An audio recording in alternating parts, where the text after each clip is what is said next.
ठीक है। अब ये लेक्चर 18 है। अब अगर अपन स्टेप इनपुट दें, ठीक है, स्टेप इनपुट दें तो मतलब उसका जो एक्सेस होता है वो होता है 1/s।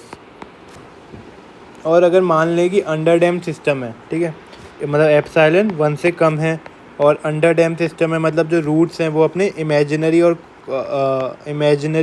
और कॉम्प्लेक्स रूट्स हैं, तो जो अपना रिस्पॉन्स आता है yt,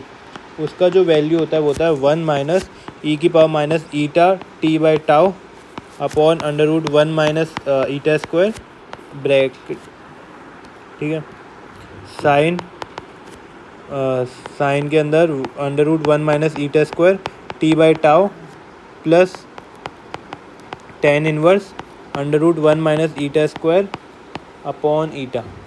ठीक है। तो ये आता है अपना फाइनल, ठीक है। तो ऑसिलेशन है, मतलब इसमें आता है ऑसिलेशन, और ये फाइनली ऑसिलेट करता था और वैल्यू को अचीव कर लेता है,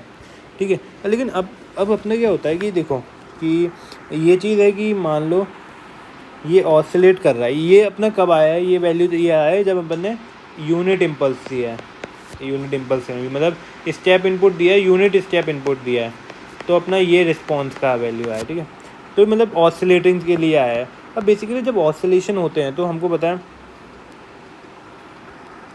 कि ऑसिलेशन ऐसे होते हैं, ठीक है। अभी फाइनली देखो, फाइनली वैल्यू उसको अचीव करनी है ये वाली, और लेकिन ऊपर देखो यहाँ बोल दिया मैंने, इस ग्राफ को ऐसे नहीं ओपन कर,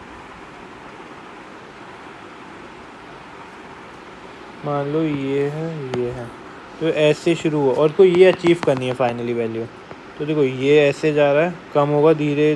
धीरे धीरे धीरे, ये कम होगा, तो देखो ऐसे अचीव करनी थी बी, लेकिन कितना ज़्यादा चला गया, हल्का सा जैसे मैनोमीटर ऑसिलेट करता था, जिस प्रेशर पे उसे रुकना नहीं है तो उससे कम पे चला जाता है, उससे ज़्यादा पे चला जाता है, तो उसे बी वैल्यू करनी थी, लेकिन ये ज़्यादा हो गया, ये अब इसका एक्स्ट्रा मैग्नीट्यूड हो गया, ये वाई रिस्पॉन्स है, तो ये ए इसका एक्स्ट्रा मैग्नीट्यूड हो गया, ठीक है। अब देखा जाए तो इसे बोलते हैं overshoot, fraction by which overshoot को बोलते हैं fraction by which over achieving the value, मतलब कितना होना चाहिए था लेकिन कितना ज़्यादा हो गया, ओवरशूट होता है ए बाय बी, ठीक है, कि fraction by which we are over achieving, है ना। और इसकी जो वैल्यू रहती है, ठीक है, और इसकी जो वैल्यू रहती है ओवरशूट की वैल्यू वो रहती है e⁻⁻ √1 minus damping coefficient, epsilon में डैम्पिंग कोफिशिएंट का ज़ीटा, ठीक है,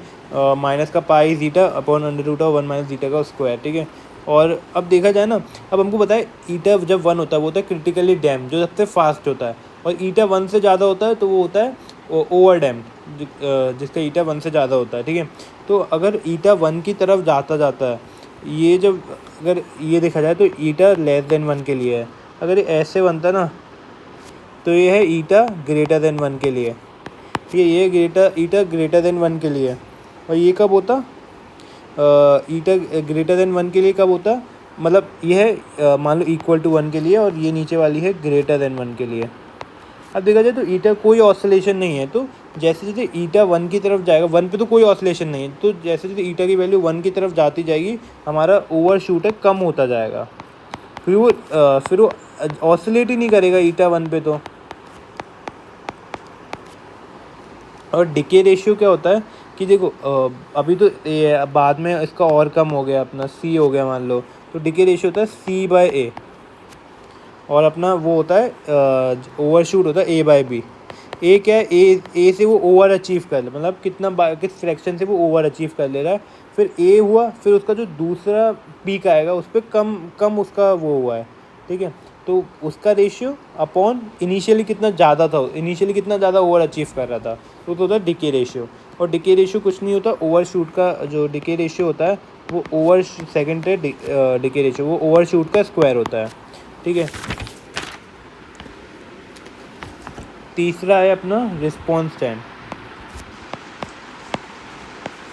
रिस्पॉन्स टाइम मतलब फाइनली उसने अचीव ही कर लिया, मतलब 3 से 5% जस्ट रह गया है और लगभग उसने अचीव ही कर लिया है, ठीक है। तो होता है अपना रिस्पॉन्स टाइम, ठीक है। और राइज टाइम का होता है कहाँ उसका जब 10% हो जाए तो उसका राइज टाइम बोलते हैं अपन उसको। एक मिनट, राइज टाइम, ठीक है, ये अभी तो रिस्पॉन्स टाइम तक ही देखते हैं, ठीक है। तो पहला क्या था कि अपना ओवरशूट था, फिर ओवरशूट क्या था, माइनस का पाई अपॉन ई की पावर माइनस का pi zeta upon under root of 1 minus zeta का स्क्वायर, और जो वो था डैम्पिंग रेशियो था, वो ओवरशूट के डिके रेशियो था, वो ओवरशूट के स्क्वायर के डायरेक्टली मतलब ओवरशूट का स्क्वायर के बराबर रहता है डिके रेशियो। रिस्पॉन्स टाइम जब 3-5% बचा हो वो रहता है अपना रिस्पॉन्स टाइम, ठीक है। ये सब देखिए, और अपन कैरेक्टरिस्टिक नेक्स्ट में देखेंगे, ठीक है, नेक्स्ट में देखेंगे। फिर क्या नाम है, फिर उसके बाद कंट्रोल सिस्टम अपन स्टार्ट करेंगे।